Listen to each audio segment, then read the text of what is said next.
The poem A font किस detailed summary and explanation. तो आज के इस वीडियो में हम लोग एक पोएम ए फॉन्ट किस जो कि रॉबर्ट बर्न्स के द्वारा लिखा गया है उसको डिस्कस करेंगे। यह एक बहुत ही मार्मिक पोएम है, मतलब यह एक लवर के बारे में पोएम है जो अपने प्रेमिका से बहुत ही ज़्यादा प्यार करता है और वह उसका बिछुड़न हो चुका है उससे। अब वह उसके साथ अब नहीं है और उसका किसी और से शादी हो चुका है, उसकी शादी किसी और से हो चुकी है और वह जो लड़का है अब मतलब वह बहुत ही हार्ट ब्रोकन है। और यही फॉन्ट किस मतलब एक लास्ट किस शेयर कर रहा है, दोनों एक गुड बाय किस। तो चलिए आगे देखते हैं इस पोएम में क्या है। तो इंट्रोडक्शन के साथ शुरू करते हैं। यही fond kiss heartfelt poem written by Scottish poet Robert Burns. यही फॉन्ट किस एक हार्टफेल्ट पोएम है, बहुत ही मार्मिक पोएम है जो कि एक स्कॉटिश पोइट रॉबर्ट बर्न्स के द्वारा लिखा गया है। It was written for Agnes McLehose known as Nancy, a woman he deeply loved but who was already married.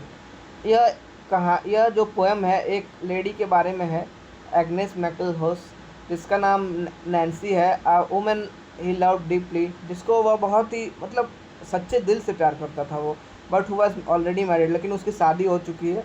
The poem captures the sorrow of their final goodbye. अब poem यह क्या मतलब capture कर रहा है last good bye, जो एक दूसरे को जो वो लोग दोनों गुड बाय किस करते हैं दोनों एक दूसरे से बिछड़ने से पहले, तो वो पोएम इसी के बारे में है। Burns expresses his pain, love and emotional conflict, revealing how difficult it is to part with someone from you truly love। अब बर्न्स जो है अपने पेन को, अपने प्यार को और अपने इमोशनल कन्फ्लिक्ट को इजहार कर रहा है कि ये कितना मुश्किल होता है किसी से बिछड़ना जब आप किसी से एक सच्चा प्यार करते हैं। तो स्टैंजा 1 पर हम लोग देखते हैं इसका explanation. The poet starts with the idea of one last kiss symbolising the final moment of love before a permanent separation. अब वह घड़ी आ चुका है जब दोनों एक दूसरे से जो प्यार करते थे उनके बिछड़न का घड़ी आ चुका है, इन दोनों को अलग सेपरेट होना पड़ रहा है। अब वह एक आइडिया से स्टार्ट करते हैं poem poet, idea of one last किस, मतलब कि वन लास्ट किस यहाँ यह दिखा रहा है कि उनका एक फाइनल मोमेंट ऑफ लव है बिछड़ने से पहले, कि वह एक final moment of love share कर रहे हैं। दिस किस represents a deep emotional bond that is being broken. यह किस जो एक डीप इमोशनल बॉन्ड को रिप्रेजेंट कर रहा है जो कि अब टूटने वाला है, मतलब कि अब यह एक आखिरी प्यार की निशानी है जो दोनों के बीच बन के रह जाएगा। The word sever shows the hardness of parting, और यहाँ सेवर वर्ड जो है स्टैंजा 1 में यह हार्डनेस दिखा रहा है कि कितना उससे दुख हो रहा है अपने प्रेमिका से बिछड़ने पर। He talks about his emotional suffering through tears sighs and groans. वह अपने इमोशनल सफरिंग के बारे में बता रहा है, वह टीयर वह रो रहा है, करहा रहा है और दुख से, मतलब कि उसको बहुत ही ज़्यादा इमोशनल पेन हो रहा है। He feels like he is fighting a war inside his heart. उसे ऐसा लग रहा है कि वो अपने दिल के अंदर एक जंग चल रहा है, एक वॉर छिड़ा हुआ है उसके दिल के अंदर। He says that when hope is gone it's hards to stay strong. वह कहता है कि जब कोई चीज़ की आशा की किरण जब चली जाती है, जब चला जाता है, तो उस समय स्ट्रॉन्ग रहना बहुत ही मुश्किल होता है। Unlike others who may still have hope he feels total darkness. लेकिन जिसके पास उम्मीद है ना, वो उम्मीद के सहारे तो रह लेता है, लेकिन जिसके पास उम्मीद भी नहीं है ना, उसको ये सोचकर बहुत ही ज़्यादा हर्ट होता है और वह उसके लिए स्ट्रांग होना बहुत ही मुश्किल होता है, क्योंकि उसके लिए कोई उम्मीद का सहारा भी नहीं है जिसको वो लेके वो आगे चल सके। अब उसके तरफ चारों तरफ उसको अंधेरा ही अंधेरा दिख रहा है। The poet doesn't blame himself for loving Nancy. अब पोएट जो है वो अपने आप को दोषी नहीं ठहरा रहा है कि वह क्यों प्यार किया नैन्सी से। He says his feelings were natural in this, और वह ये बता रहा है कि कोई ज़बरदस्ती या कोई लस्ट फीलिंग नहीं था, या कोई मतलब कि फिजिकल लव नहीं था, ये एक प्योर फॉर्म ऑफ लव था। उसका फीलिंग्स जो है बहुत ही नेचुरल था और इररेजिस्टिबल था उसके प्रति। Her charm and goodness made it impossible not to fall in love with her.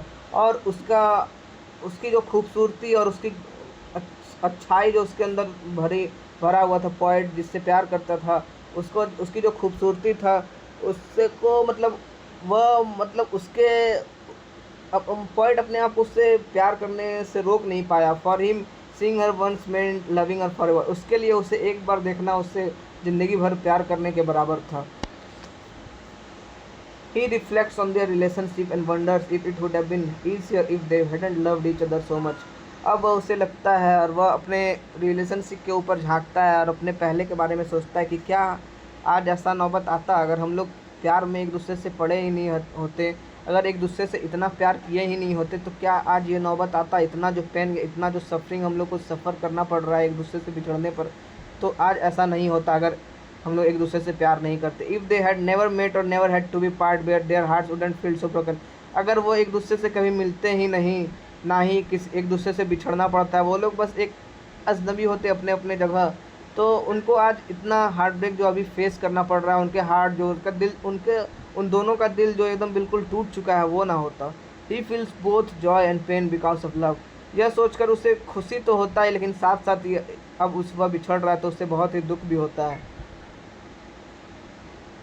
In the last stanza he says the final farewell. Last stanza में वह final farewell, final goodbye बोल रहे हैं नैन्सी को। He calls Nancy the fair first and fairest and the best and dearest. बस Nancy को सुंदर से भी सुंदर और अच्छी से भी अच्छी बता रहा है, showing how much he admires and loves her. और यह दिखाता है कि वह उससे कितना प्यार करता था। Even the he is heartbroken he doesn't wish any harm to her. यही तो सच्चे प्यार की निशानी है कि जब आप किसी से सच्चे दिल से प्यार करते हैं तो भले वो आपके साथ ना हो, वो किसी और के साथ ही हो, लेकिन आप हमेशा यह सोचते हैं कि वह जहाँ भी हो आप वह खुश हो और अच्छे से हो। He wants her to have happiness, peace, love and joy in her life. भले यह हार्ट ब्रोकन है, भले यह दुख हमेशा ज़िंदगी भर उसके साथ रहेगा, लेकिन यह चाहता है कि वह अपनी प्रेमिका वह अपने जीवन में आगे बढ़े और वह जीवन में उसको अपने वो जो डिज़र्व करती है, लव, हैप्पीनेस, पीस और जॉय जो है वो उसको सब कुछ मिले उसको इस लाइफ में। He repeats the idea of a fond kiss and a final goodbye. वह फिर से यह दोहराता है idea of a fond kiss and a final goodbye. This line shows his expectance of the painful reality। यह लाइन दिखाता है कि कैसे वह इस पेनफुल रियलिटी को एक्सेप्ट कर रहा है। He will always remember her with deep sadness. वह इस चीज़ को वह हमेशा एक मतलब कि दुखी होकर याद करेगा। ही sighs and tears will be his way of remembering their life। उसका दुख, उसका आंसू, उसका कराना, उसका जो ग्रोनिंग जो है, उससे जब वो उसके बारे में सोचेगा तो वह अपने आप को मतलब उसको दिल में एक पेन की तरह होगा, दिल में दर्द होगा, लेकिन फिर भी उन लोगों को एक दूसरे से बिछड़ना पड़ रहा है। तो इसका समरी है कि आई फॉन्ड किस is a touching poem about a painful farewell between two lovers. यह एक फेयरवेल पोएम है, एक मतलब बहुत ही मार्मिक पोएम है, जब दो लव बर्ड्स जो दोनों एक दूसरे से बहुत प्यार करते हैं उन दोनों को बिछड़ना पड़ रहा है। Robert Burns shares the emotional weight of loving someone you can't be with. Robert Burns यहाँ इमोशनल वेट के ऊपर जोर दे रहा है कि कितना मुश्किल है किसी से प्यार करना जब आप उनके साथ रह ही नहीं पाओ। He writes about heartbreak, love and how memories stay even after parting. और यह दिखा रहा पोएम कि कैसे दिल टूटने के बाद, एक सच्चे प्यार करने के बाद, लेकिन जब प्यार नहीं मिलता है तो फिर भी अलग होकर भी कैसे मेमोरीज ज़िंदगी भर के लिए साथ रहते हैं। The love was true and so is the pain of losing it. जो लव था वो बिल्कुल ट्रू था, वो बहुत ही सच्चा प्यार था, और यह जो पेन है उसको खोने का वो तो उससे भी ज़्यादा सच्चा है।